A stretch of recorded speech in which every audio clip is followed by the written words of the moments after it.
Okay, my name is Dennis Gill with the Americans at Wartime Museum. Today's date is 11 November 2019, and I am interviewing Louis Bucky Burruss in Yorktown, Virginia. And sir, if I could get you to tell me what your name is, where were you born, and what year were you born in? My name is Louis Bucky Burruss. Okay. I was born in Richmond, Virginia. Okay, and what war or campaign did you participate in? I went to Vietnam a couple of times, and Okay. I went to Grenada for a day, and a couple of days actually, and Okay. the Iranian desert for one night.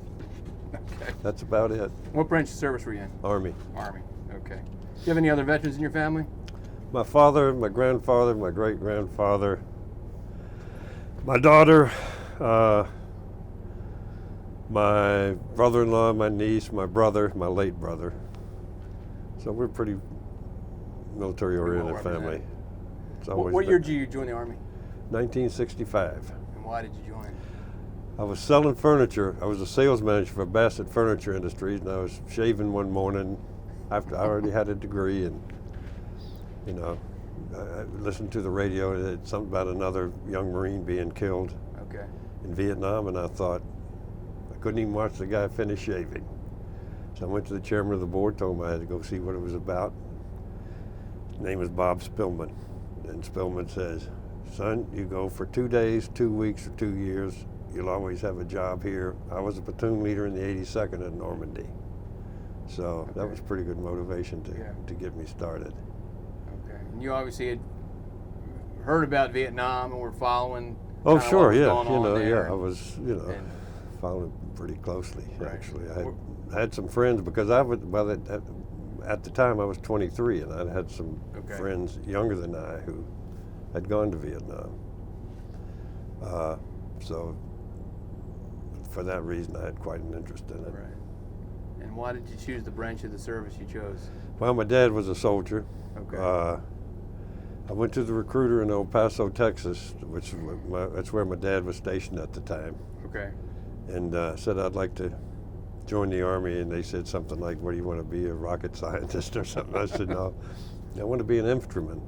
They Okay. nearly tied me in the chair so I wouldn't get away in '65, because that was a big thing. And then Right. I took the battery of tests and did all right on the OCT score, and they said, "You've got a college degree, how'd you like to be an officer?" I said, "Sounds good to me." So I went to basic AIT and then straight to infantry OCS at Fort Benning after that. Okay. And how long after that were you? Did you find your way to Vietnam? I happened to make distinguished graduate out of OCS, and they allowed 12 of us, second lieutenants, Okay. newly commissioned second lieutenants, go to special forces, because there weren't enough first lieutenants and captains, which was a normal prerequisite to go. There weren't enough of them volunteering, so they took a bunch of second lieutenants. 12 of us went. They kept 6 of us, and went to 6 Special Forces group, long since deactivated at Fort Bragg, and then from there to Vietnam, then back to the same company in the 6th, then back to Vietnam, the second tour, the same team I'd been in the first tour. Okay. When you say Special Forces, what does that mean? What distinguishes Special Forces from any other? Well, it was soldier in special, the Army? obviously. No, Special Forces really, I hate the terms like elite and all that sort of thing, Right. but it's the prerequisites are very high, and you have to be highly motivated. Okay. The qualifications are such that you end up with junior NCOs and officers doing the job that in regular units field grade officers do. You know, for example, I was in the 5th Mobile Strike Force in Vietnam, and as a first lieutenant, I commanded 550 bayonets, and then my 3 rifle companies were commanded by 2 E7s and an E6. So we had Montagnard Hill tribesmen as were our troops. And we fought all over Vietnam, all 4 corps areas. Right. It was pretty heady stuff for a. Right. What was the mission of your unit? It was to react to special forces camps. There were 60-odd special forces camps, mostly along the border with Laos and Cambodia. Okay. And anytime any of them was either under attack or imminent attack, the Mobile Strike Force, MIG Force for short, would be called in to react to that. Okay. For example, September of '68, I can remember the mission came down, hey, the NVA have the North Hill at Duklop, go take it back. I mean, it was that, you know. Right. So it was pretty exciting stuff. Now, you say Special Forces, was this Green Berets? Yes, Okay, yeah, Green Berets. that's become the common term ever Right, since right. Barry Sadler sang the song, wrote and sang the song. Right. Okay. What was your impression when you first got over there?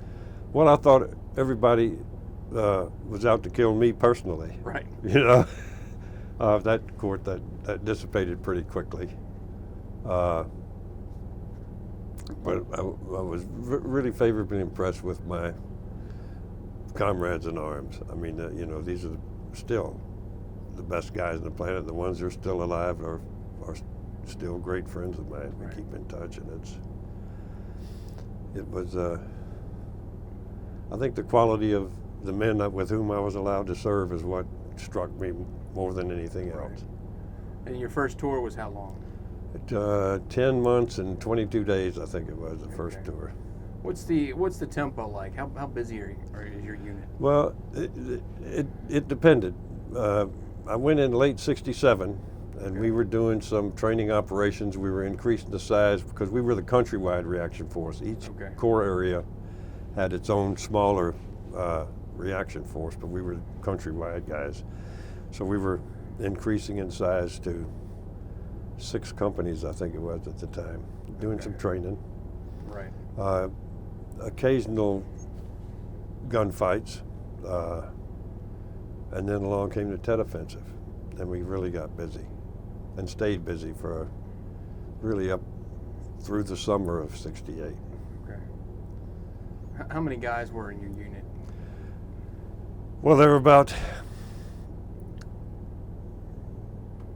21 Special Forces soldiers, 3 officers, I think it was, and 16, 18 NCOs. 3 NCOs with each company of about 130 Montagnards, hill tribesmen, that we recruited, trained, and led in the field. So my battalion, as I said, had about 550 troops in it. I was an 8 detachment commander,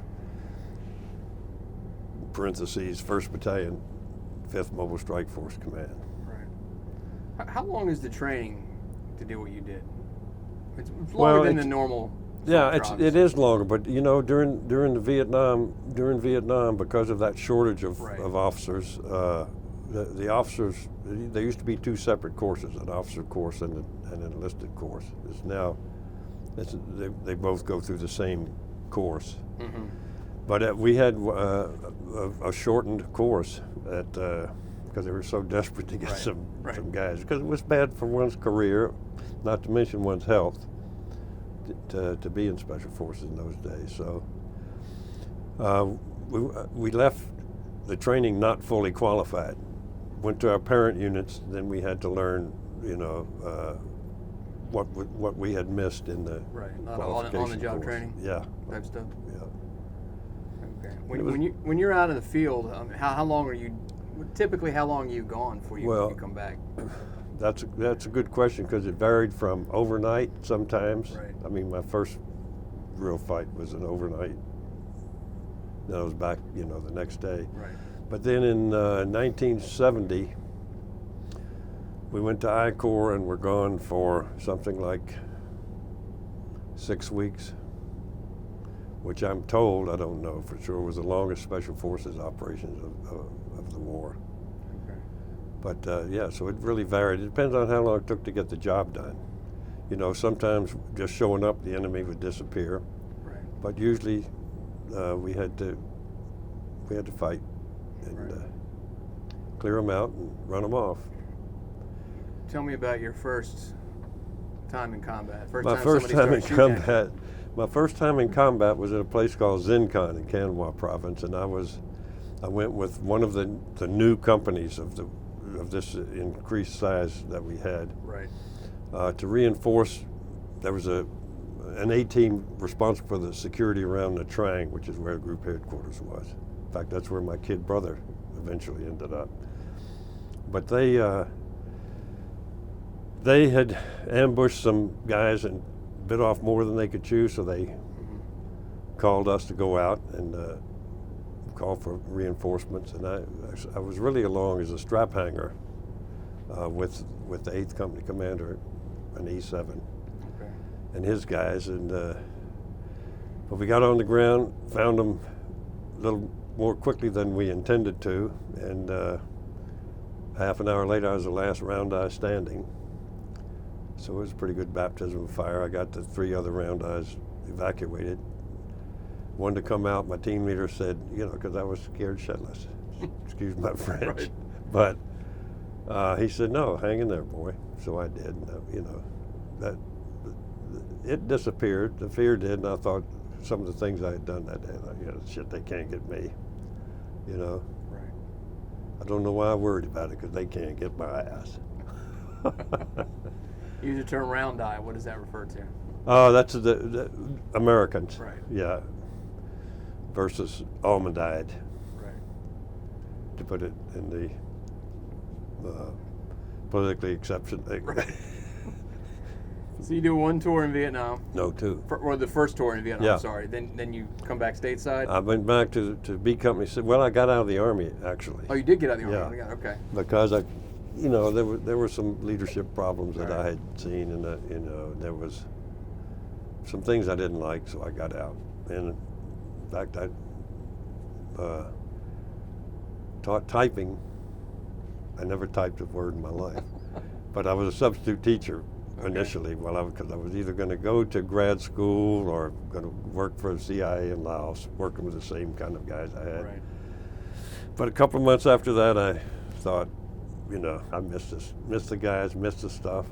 Went up to Military Personnel Center in Alexandria, said, because I was a reserve officer. Right. Said, I'd like to go back on active duty and go back to Vietnam. And they said, sure, what unit you want to go to? I said, back to 5th Special Forces Group. And they said, oh, no, you can't do that. It's bad for your career. I said, oh, okay, I'll see you. Got up to leave. Right. They said, no, wait a minute.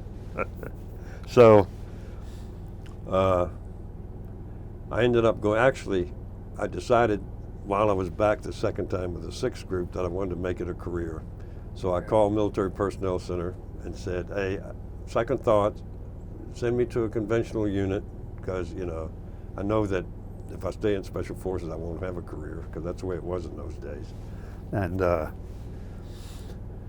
they said, well, we already got you on the levy to 5th Group, but put down, it's because you're on multiple tours, put down what you'll get 5 choices of the assignment you want, and you may not get the first, but you'll probably get the second. So I put 101st, 173rd, 1st Cav, 11th ACR for some reason, and Special Forces. Within an hour, I had orders back to Special Forces.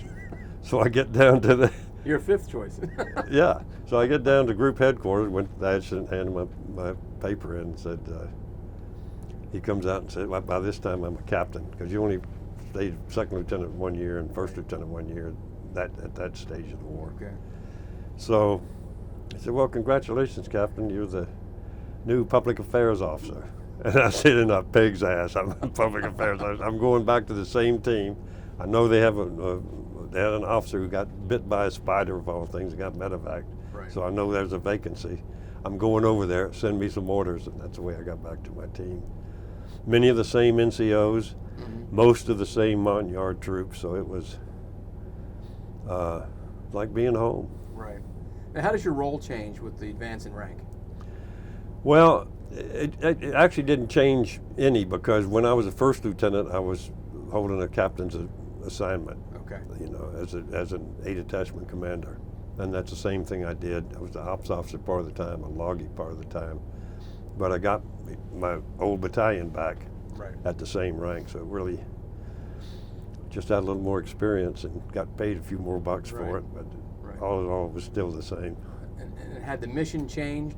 No. In the 2nd tour, same mission? Same mission, countrywide reaction force for the Special Forces camps. Are there any changes, anything that was different on your second Yeah, tour? you know, I used to gauge, that's an interesting question, because I used to gauge the mood of the nation, of this country. Right. Well, let me back up one with that. After the Tet Offensive, the NVA came to Nha Trang, among other cities, and that was our base camp, was across the airfield in Nha Trang. And we got a call early on. In fact, we were out on the sandbags to watch the fireworks because, you know, it was a truce. Right. And the South Vietnamese, we knew, would be firing tracers up in the air and fireworks going off and all that. So we went out, got a couple of beers, went out on the sandbag to watch them. And that, just sure enough, just before midnight, they started this. And then it died down a little bit, and then the tracers started getting more vertical. And green ones among them, and we said, oh heck, about that time the siren went off. We got the call to go down there, and we did. We spent about 36 hours kicking their asses. We, with a lot of Air Force help, destroyed the 18th BNVA battalion, and a regiment, actually, one of their battalions, and some of their others. I mean, we just kicked their butts. To the point that I recall writing a letter home and saying, hey, you know, we got this thing won now. They came out, they showed up, we handed them their asses. Right. I'll probably be home, if not by Christmas, then, you know, I mean, by summer, then certainly by next Christmas. Home by Christmas has always been there, you know. Yeah. And then a couple of weeks later, we get the Newsweeks and Time magazines from the States, and somehow this, what we considered a damn good victory, that we had a terrible blow we had dealt the NVA and the Viet Cong. Somehow then it was turned around so that we had lost somehow. Right. When that's not the case at all. We kicked their asses. Right. You know. Asked General Giap, well, he's dead now, but before he died said, yeah, they had us on the ropes. But yeah, so that changed. But then another thing that I used to do was gauge, because I went through San Francisco International 4 times. Going over the first time, coming back the first time, going over the second time, coming back the second time. The first time, in my cute little green beret and blouse boots, I couldn't buy a drink, you know. The guys were buying me drinks and all this stuff. That was in late summer of '67. And then the fall of '68, I go home and, you know, people weren't buying me drinks, but I could see I could buy a drink. Right. When I went back in '69, you know, you finally have to say to the bartender, hey, can I have a drink down here? Oh, yeah, okay. Yeah. And then when I came back in 1970, it literally was the way that, the worst way that I've heard people describe it. I mean, I was called a baby killer. Nobody spat on me. Right. I think maybe I was lean and mean in those days. I think maybe they knew that would probably be a bad idea. But it was. I mean, that the way the mood of the country had changed from '67 to '70 was remarkable. Fortunately, you know, I had a great family,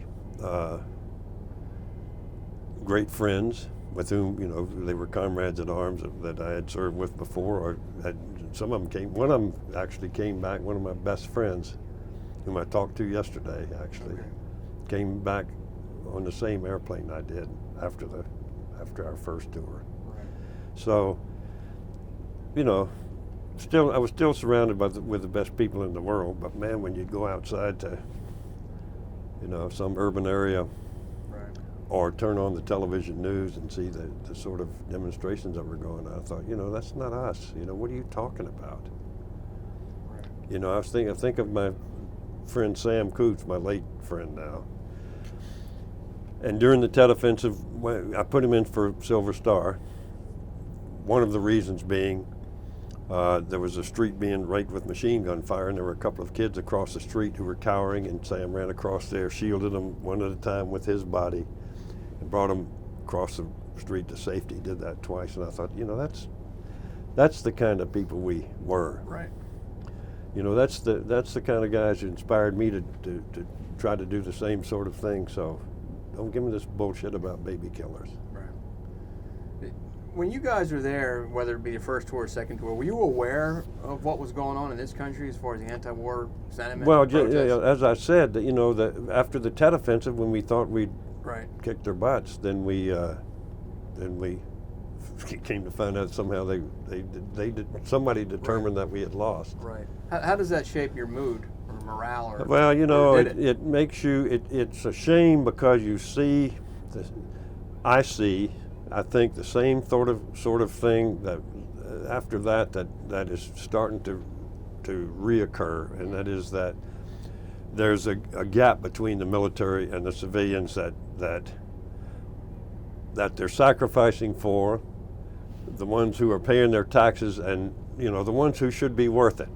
Right. And sometimes, you know, General Mattis recently said in a great speech that he said, you know, next time somebody tells you thanks you for your service, you should say, well, thank you for being worth it. Right. And you know, that spirit has been there through since 9/11. Through the global war on terror until fairly recently, and now it seems to me that there's a split occurring again between the military and civilians. Part of it, of course, is the fact that there's no draft. Yeah. So you have a whole segment of society that has no money in the game, so to speak. Right. You know, there's no kid.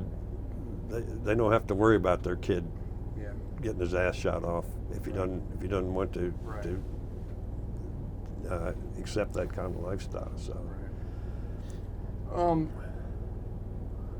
there was two types of troops Vietnamese had. There were regular Army guys and Viet Cong. What was the difference you saw as far as? You mean the NVA and the VC? Yeah, the NVA and the VC. Yeah. What was the? Could you tell the difference when you were fighting these guys? Yeah. What was the difference? Well, the main difference was the NVA were more professional and better organized and fought in units, as opposed to the Viet Cong, who literally were guerrilla warriors. You know, right.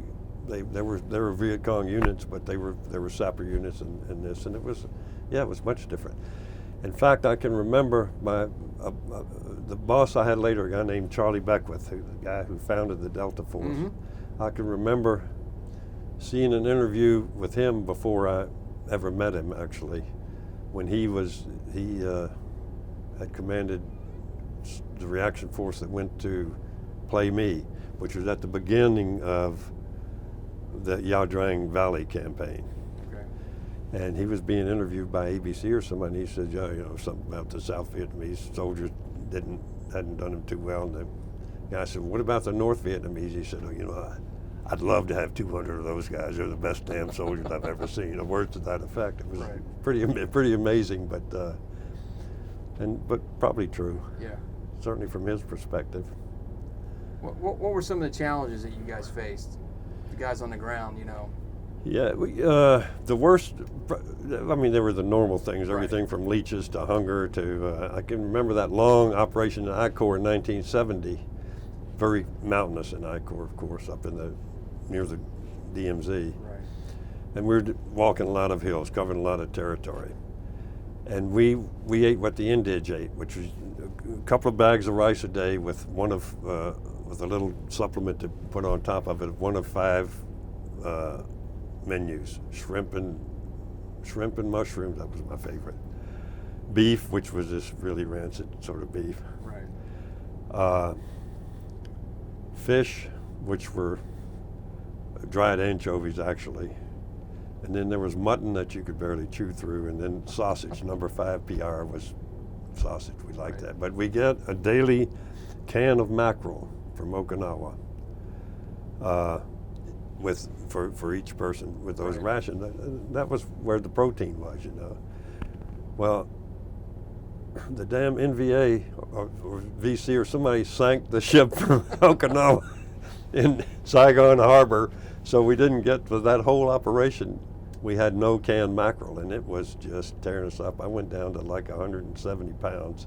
Wow. From 182, I think, when it started. But yeah, your legs burning, you know. Well, you have that sort of deprivation. But the worst deprivation was being second guessed by commanders at 5,000 feet, you know. Right. Flying in a helicopter 5,000 feet up and saying, you know, Burruss, move your left flank over, you know, and take care of that, whatever's going on over there, you know. That's when we'd say again, sir, say again, 06. Say again, you're coming in garbled and broken, nothing heard out, you know, and go ahead and do what you knew was right. But, right. But yeah, that was a challenge. You have time now to look back on Vietnam. What are your thoughts? Good, bad, or indifferent?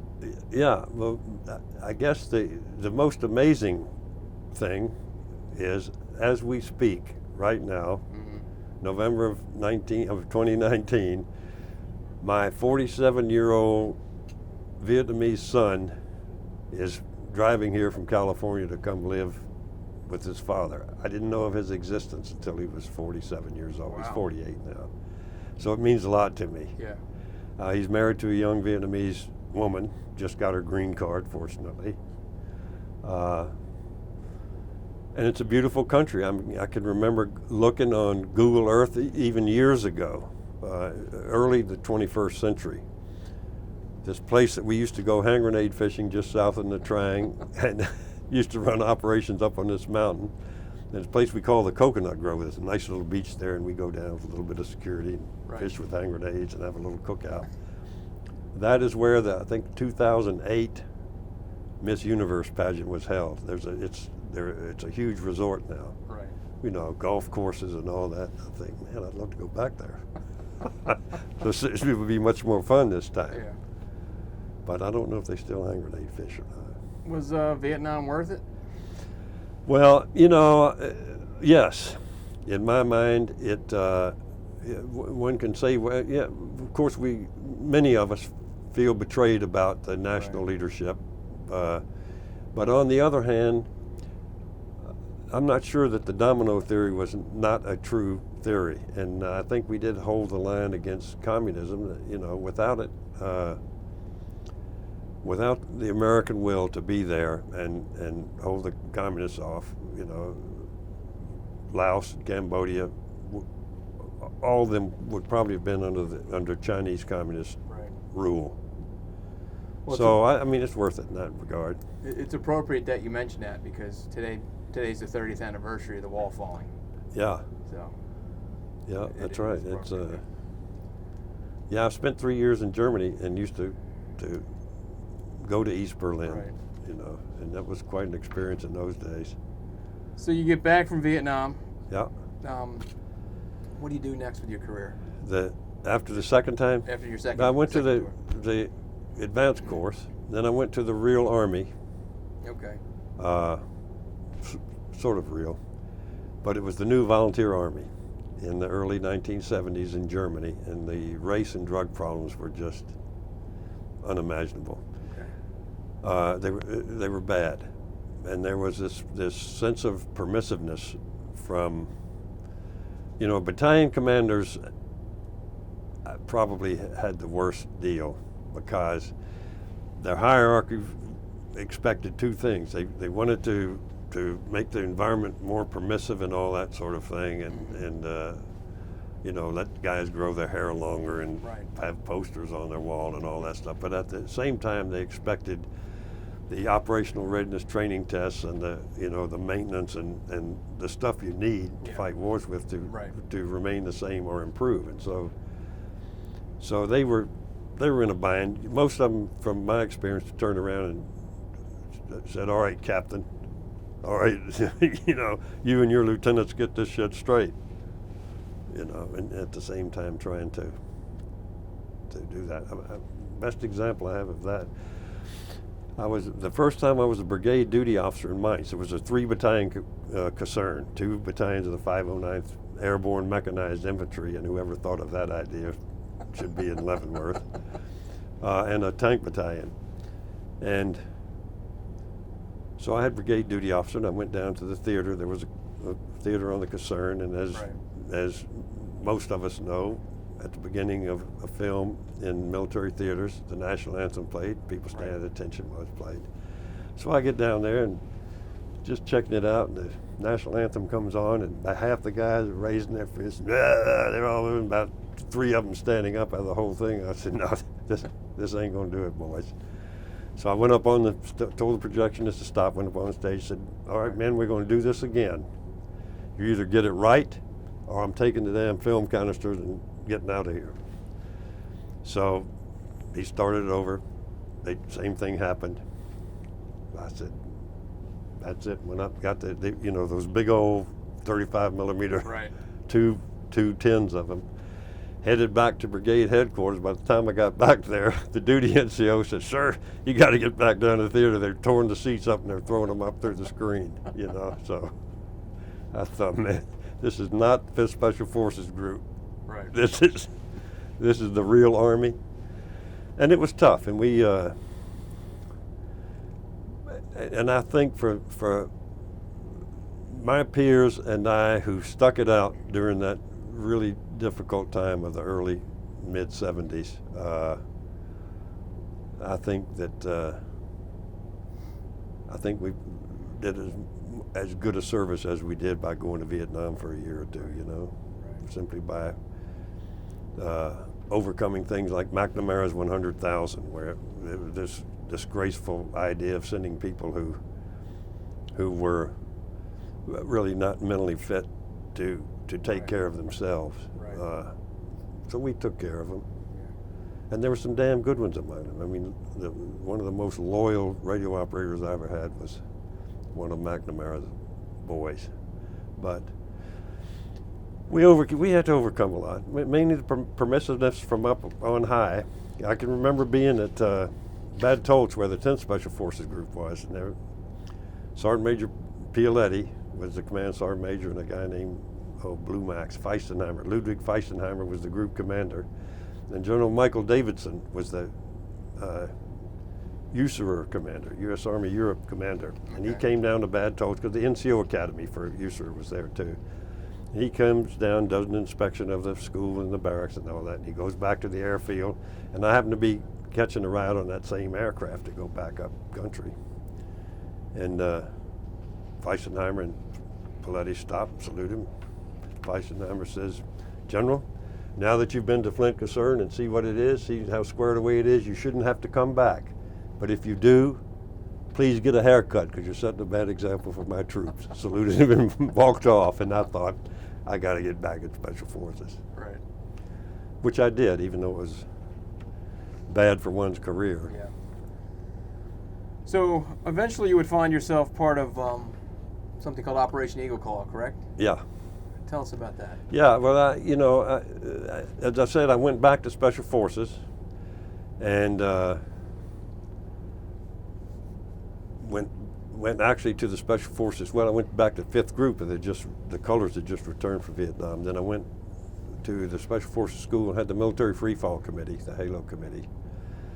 Wasn't a very good skydiver, so I left there and went to, I broke my back twice, and went to the Operations and Intelligence course, and was a faculty advisor for the officers and a guerrilla chief on the unconventional warfare exercise Robin Sage to have at the end. And Colonel Charlie Beckwith, who had done an exchange with the British Special Air Service, had always wanted to have that sort of unit within the U.S. Army. Right. Well, he was the director of the Special Forces School by this time. And in 1977, when and he had his staff do some work on this proposal that he couldn't get it past, the mid-level generals, basically.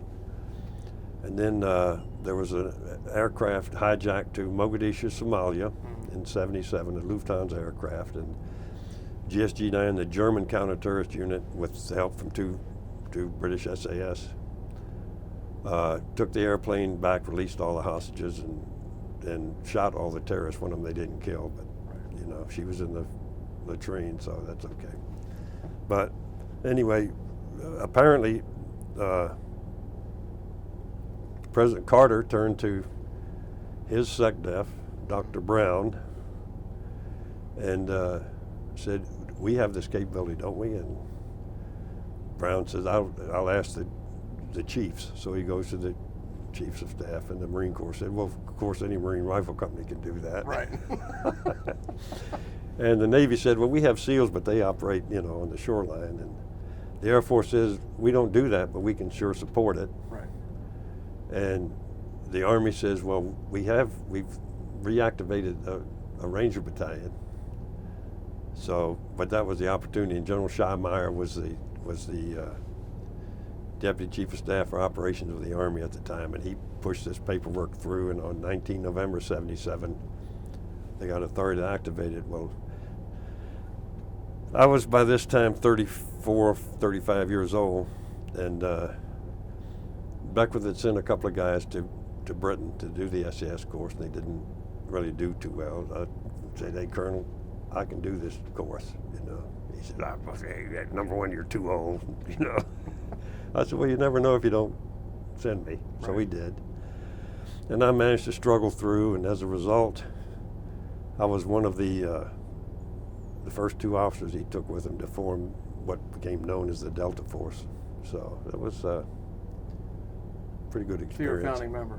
No, there's only one founding member of the Delta Force, and that's Charlie Alvin Beckwith. Okay. But I happened to be there when he founded it. Okay.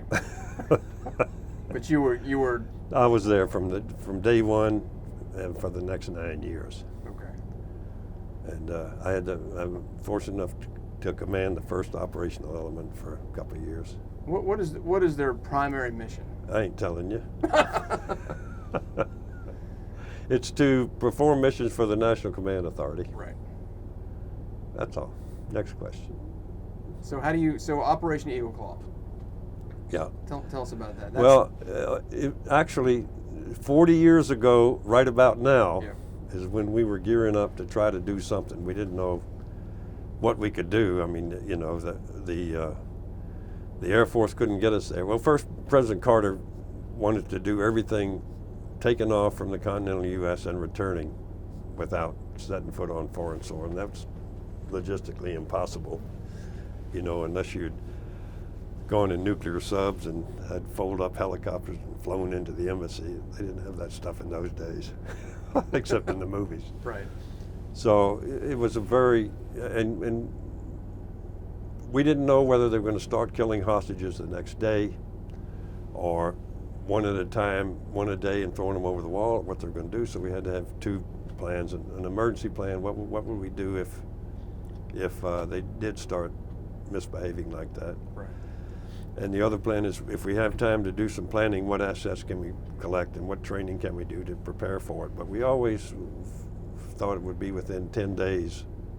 We never had we never had the luxury of thinking, okay, by 3 months from now we can get this accomplished, or this training accomplished, or this support laid on. So anyway, to make a long story long, it was a very complicated plan, and Beckwith knew that we were ready. I mean, we had trained for 18 months. We had undergone a national level assessment with an exercise with the unit, Right. doing 2 targets simultaneously, and did that successfully. And had British special force. I've had several foreign, Yeah. special forces observers, all of whom said, yeah, they're ready to go. The Air Force, when it first started, training safety had precluded the MC-130s, the combat Talons, from doing night blacked out landings on dirt strips. I mean, that was just something to save the aircraft, because there was no U.S. Special Operations Command then. Right. So the Special Operations Forces were competing with their services money, Right. to get what they thought they needed, and a lot of times it was short shrift. The Army would say, well, we need another Special Forces group, and the big Army would say, no, we need another dozen Abrams tanks. So you forget that. And same thing with the other services. Yeah. So we had the Air Force very quickly trained up. I mean, they went things to the wall to get the training accomplished, and did some amazing things with NVGs and night blacked out landings, and right. you know, they did an amazing job.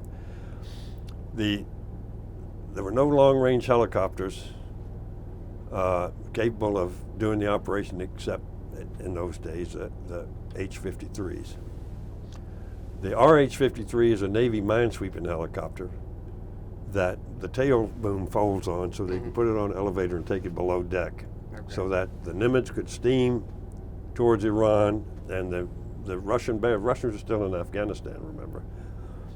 The Russian recon aircraft wouldn't see 8 helicopters on the deck, you know, and let the Iranians know, hey, guess who's heading your way with 8 choppers, you know.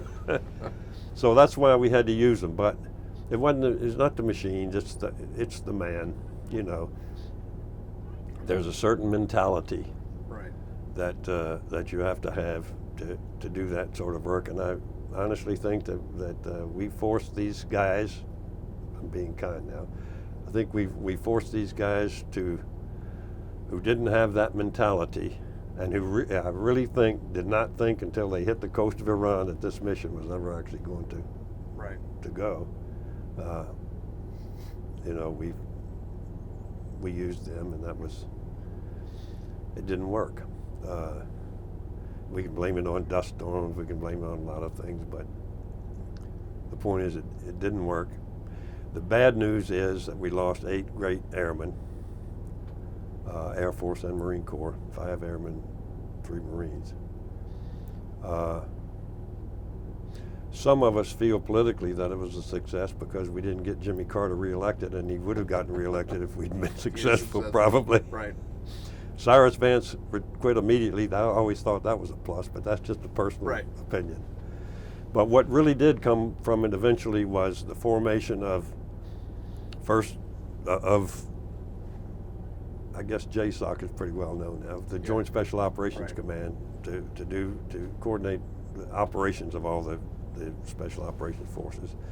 But really the biggest thing was a thing called MFP 11, Major Funding Program 11, which was their own money for Special Operations Forces. And of course, in order to have that, you have to have somebody holding the purse, and so the U.S. Special Operations Command was founded. And no longer do we have to compete with Abrams tanks when we needed something. In fact, we got a little spoiled, to tell you the truth. But it was very good until it like all headquarters. You know, that the military is accused frequently of throwing money at problems. We don't do that. We throw headquarters at problems. And then another headquarters is eventually becomes just another layer you have to go through to get the job done. And I think that's what we may be seeing now. Is that a mission that most likely today is a success? An Eagle Claw type mission? An Eagle Claw type mission. Is that a successful mission today? Yeah, you look at, and a lot of them are still classified, of course, but al-Baghdadi, you know, and even though the SEALs did it, bin Laden, and a number of other things that many of which aren't in the public domain.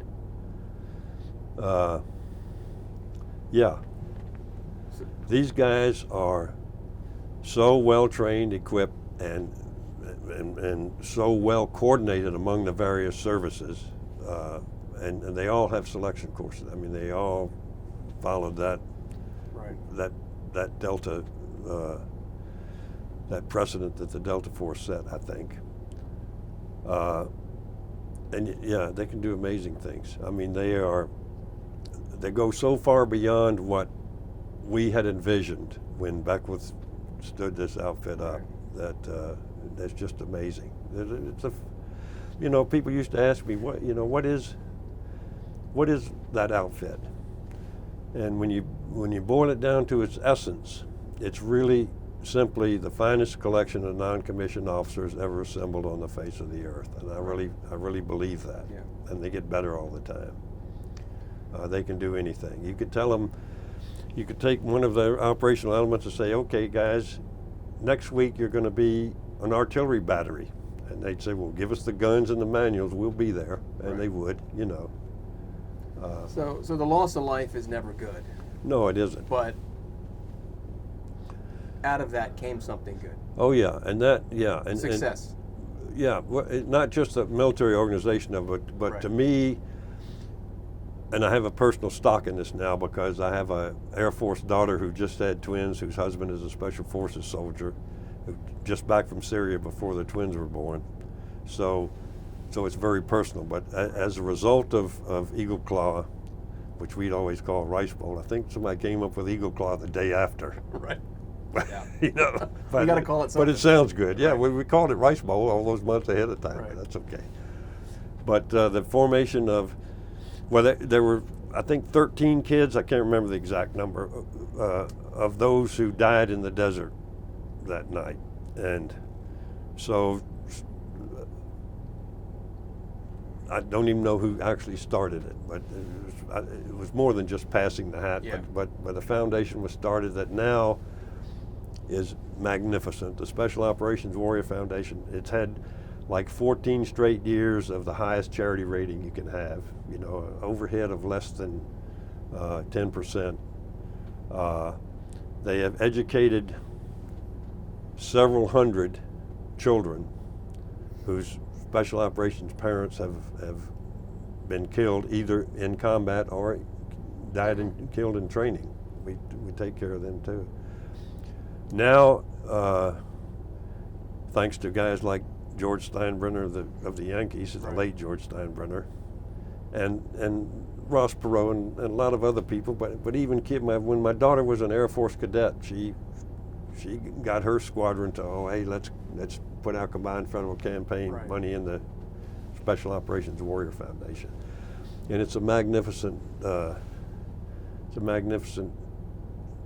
foundation. Right. They have there are 100 and some kids in college now. Right now, and there was a young woman, Navy NCO, who was attached to Special Operations, was killed in Iraq or Syria, wherever she was. Shannon Kent. And she's the first woman actually whose children will be recipients of it. But we have now some Special Forces guys who were killed. 3 of the wives were pregnant. They're 3 unborn children, and we're already tracking the foundation is tracking. We'll track them all the way up, offering tuition. What do you call it? Coaching. Academic coaching is called. Yeah, mentoring and things like that. Yeah, what's the other thing though? I'm having a senior moment. I am too. I'm not sure. But I get your point. Yeah. Yeah, but assist, help them with their education and Right. and follow them through. And if they have any special needs, they'll take care of that. And it really is amazing. Yeah. Unfortunately, there's still 300 or 400 kids in the pipeline. Yeah. Pretty prolific bunch of Yeah. special ops guys. I see that. Tell us about Grenada. Grenada, that was. Had you ever heard of Grenada before? Yeah, well, I'd heard of Grenada. I knew it was one of the Lourdes or whichever Windward or Lourdes Islands down there somewhere, but I didn't know much about it. I knew nutmeg came from there, I think. Right. But so we got a call from the newly formed Joint Special Operations Command that we were going to that there were some, we were going to go liberate Grenada from the new communist government that had just taken over, primarily because Castro was building an airfield, was changing their little airport into a long-range fighter and bomber-capable Right. airfield, and the main mission, I think, was to deny them that. Yeah. But there were also the students over at Grand Anse, or Right. American kids. Medical students, if I remember. Medical Yeah. students, yeah. So we thought, we can handle this. And 2 Ranger battalions, my old outfit in the south, and some Navy SEALs, and then up north, the Marine Corps up at Pearls Airport, another airport. Right. Went in, unfortunately, we went in after daylight, which had not been the plan, but apparently the Marine CH-46s were not trained on night vision equipment, so they couldn't do a night assault, so our guys had to wait for them. And even that got delayed, so that was broad daylight.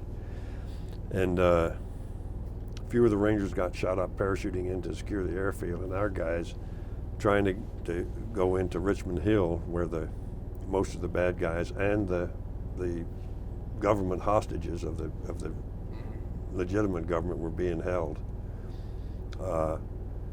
So much AAA fire up there, 20 millimeter and 23 millimeter, that the Blackhawks made 3 or 4 passes trying to get in there and couldn't get in. One of the pilots was killed. Well, he was the co-pilot actually. His pilot was wounded. Managed to crash land his. Some of the others flew, some of the 18 wounded we had out to the USS Guam, which was offshore, and it wasn't much of it was, it was a very necessary operation. It didn't go very well because we should have gone at night and ended up going to daylight. And I can remember that General Vesey was the chairman of the Joint Chiefs, and he came down, he had been to a briefing, and somebody said, Chief, General, we're really sorry the Blackhawks are not, didn't prove to be combat worthy or something because they couldn't get them in or something. He came down and mentioned that, and I said, the hell are you talking about, sir? Come on. If they had been Hueys or 46s or 47s or 53s, there'd be bodies all over the hillside. That Black Hawk helicopter is a fine piece of equipment. Don't let anybody tell you differently. Okay. But it was. That's about, people talk about lessons learned. Right. There aren't any new lessons learned. Very few. It's almost all old lessons relearned. Except in this case, the combat worthiness of the Black Hawk helicopter was a lesson learned. That's about the only one. Is that the first? That was the used first, in combat? first Platform? used in combat of Blackhawks was Grenada, and they proved. I mean, it was amazing. One of them had a transmission shot out. Flying on a dry transmission, flew out to the Guam, dropped the wounded off, and flew back to Point Salinas and landed. And some of them had 30 and 40 bullet holes in them, up to 23 millimeter. So it was, heck of an aircraft. How much time did we spend in Grenada, or did you spend in Grenada? Well, my outfit just went down there, stayed one day basically, and I stayed behind. A couple of us stayed behind because we had 18 wounded on the Guam, and I didn't think we should be leaving till we got them back, so I just stayed. And the Rangers had gotten most of the fighting done, but then the 82nd went down there, and I think they had ran into a couple of snipers during the 6 weeks they were there or something, when they gave 2,000 Bronze Stars out. I shouldn't mention that, but that's what happened. I think the Rangers had 1 Bronze Star and a couple of Archon Vs and, a Silver Star or 2, and that was about it. We had a bunch of Purple Hearts, and that was about it. That's all we deserved, really. But yeah, it wasn't a very long operation. The first 36 hours, it was really over. Yeah. The rest of it was just, there weren't even many loose ends to tie up, It was a good operation, actually, even though we didn't get their objective initially as intended. You were awarded the Silver Star. Yeah, Somebody once said, in fact, I wrote a book once and used this line in it. It said, this guy was in a bar, and this woman who knew medals looks at his chest and says, he was being somewhat self-effacing, and she looks at him and says, well, those ribbons on your chest tell a story. He said, yeah, but you never know whether or not it's true. So, I guess I did all right, but I did better after that and got a lower award. It doesn't make any difference. I'm lucky to get anything. At one point in my career, I thought, officers shouldn't get medals. Right. Officers should be in reserve for enlisted soldiers and NCOs. When did you retire? The last day of 1986. What was your rank when you retired? Lieutenant Colonel. Yeah, I had been passed over. The old Special Forces will ruin your career. It was true. But I had a guy, a general officer, who I'd been to a meeting. He said, "By the way, when I'd been passed over for Lieutenant Colonel, he said, you're supposed to be an 05. I said, "Don't tell me, General, it's your system," which he didn't like, but he said, "I asked him to send me the papers," and he sent them up. Right. And by then, General Myers, the Chief of Staff, they have promotion boards that relook promotions, and they, because people are missing OERs or whatever. Yeah. So, and they'd already had one of those standby boards. So Meyer calls another one, and these brigadiers and colonels, or whoever goes to him, and gave him one record, said, "We need you to reconsider this promotion." So they did, and they had the authority to make it retroactive whatever day of that year they wanted. Yeah. They made it April Fool's Day, but I got promoted, so I'm not complaining. There you go. When you look back on your career, is there anything that stands out? Yeah. You did a lot, so what would well, stand out? I mean, it just the opportunity to work with the best men on the planet, and the occasional woman, but very few women around in those days. There weren't many Shannon Kents and that sort. But the finest men on the planet. I still wake up some mornings and think, what did I ever do to deserve working with these great guys? And I'm glad I feel that way. Yeah. The reason we do these videos is we want to preserve your story. Somebody might watch this, I don't know, 10, 20, 30 years in the future. What kind of message would you like to send that person? Does it have to be text, or can I tell? Yeah. Will Cybergeddon have occurred? I hope so. Who knows? But no, I think the thing is that to look at history, particularly military history of these United States, going back to right here where we are, and particularly across the river in Gloucester where the real fighting went on during the Yorktown campaign. Yeah. But to look at American military history and learn from it. Learn from those great leaders, including the ones who happened to go with the South. Yeah. But learn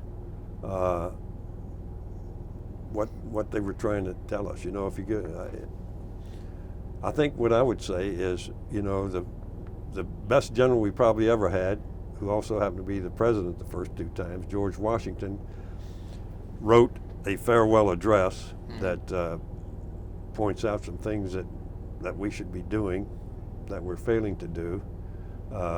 Primarily, he spoke out against political partisanship. Right. So go back and learn history, and you'll see that sort of thing all the way through. And if it's 20 or 30 years from now, there was this old guy named Mad Dog Mattis, General Jim Mattis, United States Marine Corps, who was one of the best teachers we had during my latter years. So go back and study him too. How do you think, reflecting on your career, how does your combat experience affected your life? Well, I'm deaf as a clam. I grew up, I was still pretty well, hadn't grown up till 26 November 1977 is when I really grew up. That was when I was the last round eye standing that day. And then, you learn values, the values that you get, that one hopes they can pass on to other people. And the older I get, the more I realize how much, whether it's in combat situations, post-combat situations, the handling of enemy dead and wounded, of civilians, kindness. Kindness should be one of the first virtues that a soldier is extolled for, and it should be in him, kindness. Yeah. which may be a strange thing for an old Special Forces guy to say, but it's true. Well, on behalf of the Americans in Wartime Museum, I thank you for sitting down and talking to us, telling your It's story. my pleasure. And I appreciate your service. I hope I didn't bore you too much. You did not. And as General Mattis says, when anybody says thank you for your service, you tell them thank you for being worth it. Well, thank you. I appreciate that. I want to give you a challenge coin. It's Well, just I a little appreciate it. token of our appreciation. I'll use it in the bar in a few minutes. There you go. Thanks. Thank I you. appreciate it. You're very welcome.